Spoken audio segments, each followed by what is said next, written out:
Shalom adik-adik para remaja yang terkasih dalam nama Tuhan Yesus Kristus. Sebelum kita mendengarkan firman Tuhan hari ini, mari kita berdoa. Damai sejahtera Allah yang melampaui segala akal, kiranya memelihara hati dan pikiran kamu sekalian di dalam nama Tuhan Yesus Kristus. Amin. Adik-adik para remaja yang terkasih dalam nama Tuhan Yesus Kristus, firman Tuhan di minggu kita hari ini tertulis di Keluaran 2 ayat 1 sampai ayat yang ke-10. Demikian dikatakan. Musa lahir dan diselamatkan. Seorang laki-laki dari keluarga Lewi kawin dengan seorang perempuan Lewi. Lalu mengandunglah ia dan melahirkan seorang anak laki-laki. Ketika dilihatnya bahwa anak itu cantik, disembunyikannya 3 bulan lamanya. Tetapi ia tidak dapat menyembunyikannya lebih lama lagi. Sebab itu diambilnya sebuah peti padan, dipakalnya dengan gala-gala dan ter, diletakkannya bayi itu di dalamnya, dan ditaruhnya peti itu di tengah-tengah Teberaun di tepi sungai Nil. Kakaknya perempuan berdiri di tempat yang agak jauh untuk melihat apakah yang akan terjadi dengan dia. Maka datanglah putri Firaun untuk mandi di sungai Nil, sedang dayang-dayangnya berjalan-jalan di tepi sungai Nil. Lalu terlihatlah olehnya peti yang di tengah-tengah Teberau itu. Maka disuruhnya hambanya perempuan untuk mengambilnya. Ketika dibukanya, dilihatnya bayi itu, dan tampaklah anak itu menangis, sehingga belas kasihanlah ia kepadanya dan berkata, "Tentulah ini bayi orang Ibrani." Lalu bertanyalah kakak anak itu kepada putri Firaun, "Akan kupanggilkan bagi tuan putri seorang inang penyusu dari perempuan Ibrani untuk menyusukan bayi itu bagi tuan putri."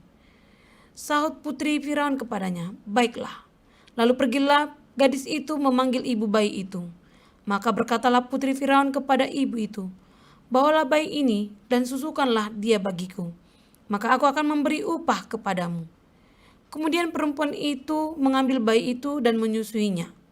Ketika anak itu telah besar, dibawanyalah kepada putri Firaun yang mengangkatnya menjadi anaknya dan menamainya Musa, sebab katanya, "Karena aku telah menariknya dari air." Demikianlah firman Tuhan. Adik-adik para remaja yang terkasih dalam nama Tuhan Yesus Kristus, tentu kamu sekalian sudah sering mendengar kisah ini. Kisah tentang Musa yang diambil dari air, yang pada akhirnya nanti diangkat menjadi anak daripada putri Firaun dan dipakai Allah untuk menyelamatkan bangsa Israel dari perbudakan di Mesir. Apakah di masa itu, ketika Musa lahir, terjadi orang tua yang tidak menghendaki anak-anak? Bukan. Kita tahu bahwa setelah bangsa Israel itu menduduki tanah Mesir, lalu mereka memiliki peranan yang luar biasa di tengah-tengah bangsa Mesir.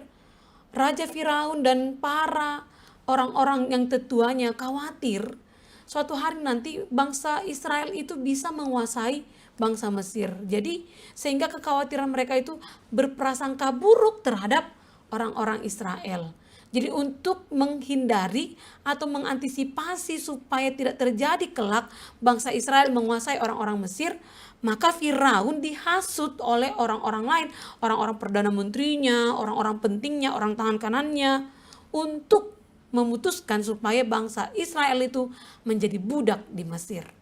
Nah tentu dan bahkan 400 lebih tahun lamanya bangsa itu menjadi budak di sana. Nah, meskipun demikian Tuhan Allah kita tidak membiarkan bangsanya terus di dalam kesengsaraan. Dia mengaturkan keselamatan dengan menyelamatkan Musa dari orang-orang Ibrani atau orang-orang Israel ketika itu, dan diangkat menjadi orang Mesir. Meskipun nanti pada akhirnya di masa mudanya dia kemudian dia tahu, dia mengenal dirinya, lalu dia membela bangsanya meskipun dia ada proses melarikan diri, namun nanti kelak dia dipanggil Tuhan kembali untuk menyelamatkan bangsanya. Tapi kita mau mengalihkan perhatian kita dulu untuk kisah ini.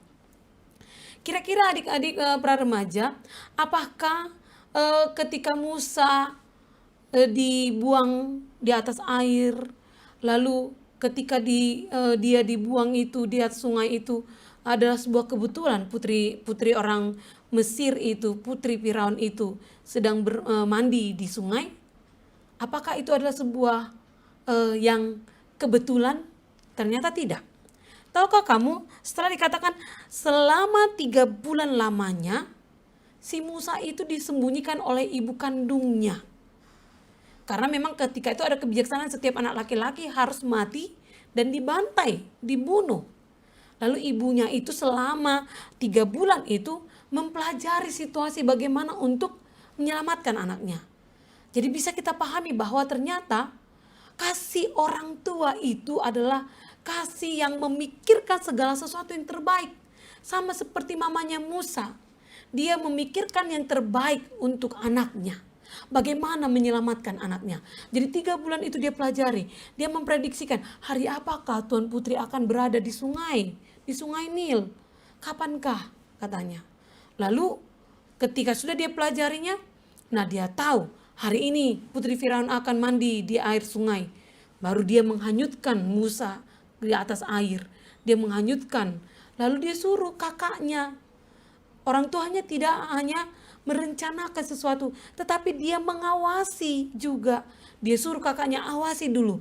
Apakah nanti mereka menemukan adikmu.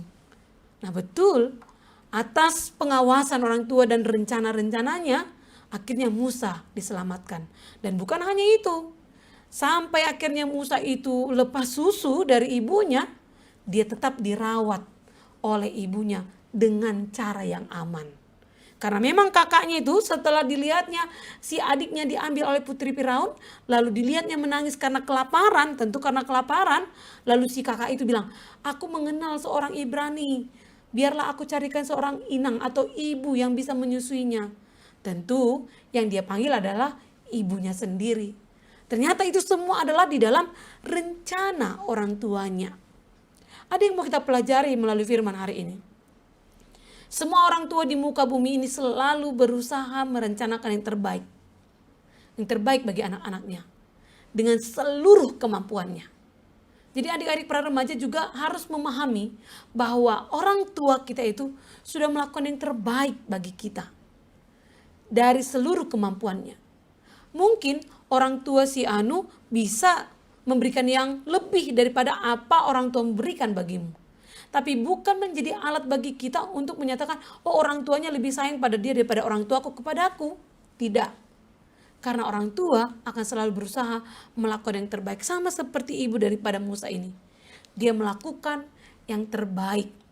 Lalu kenapa ya orang tua kita itu mau melakukan yang terbaik bagi kita?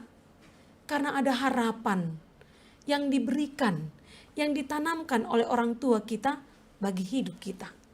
Ada sesuatu yang dia impikan. Maka orang tua itu jikalau kehilangan anaknya, dia seakan-akan kehilangan masa depannya. Jadi tidak salah kalau misalnya orang tua kita menaruh harapan pada kita. Dan sebagai anak, kita juga harus menghargai harapan itu. Harus berusaha mencapai harapan itu.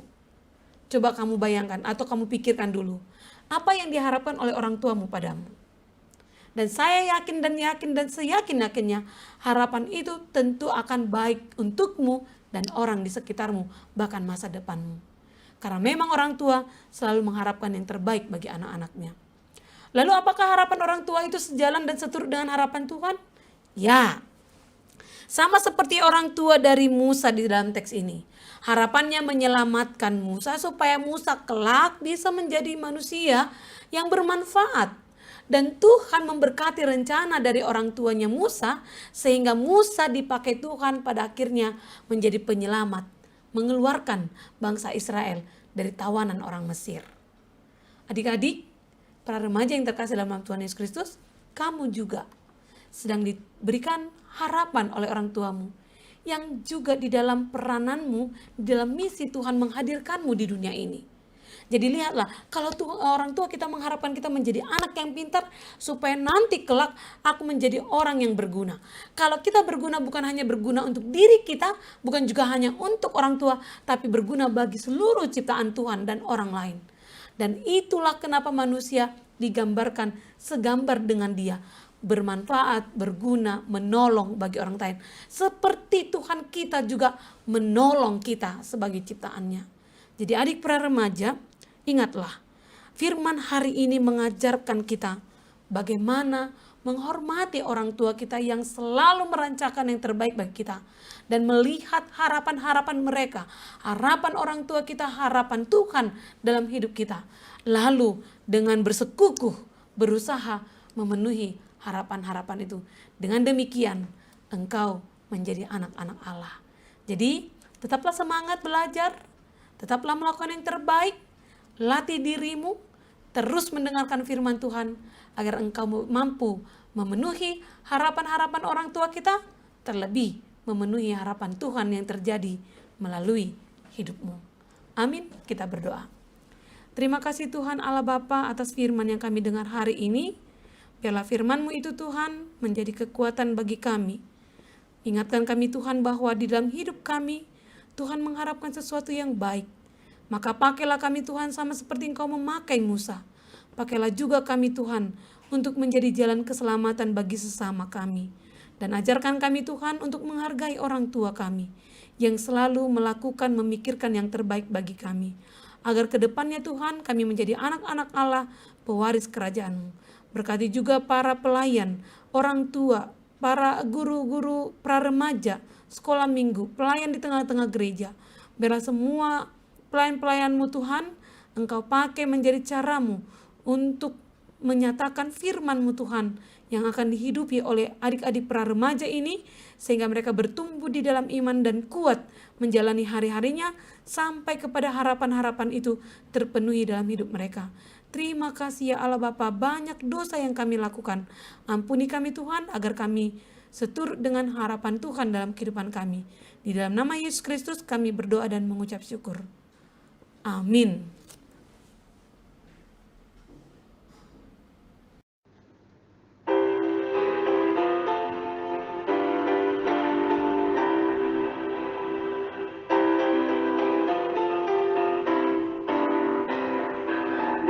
Topan keras melanda hidupmu, bila putus asa dan letih lesu, berkat Tuhan satu-satu hitunglah, kau niscaya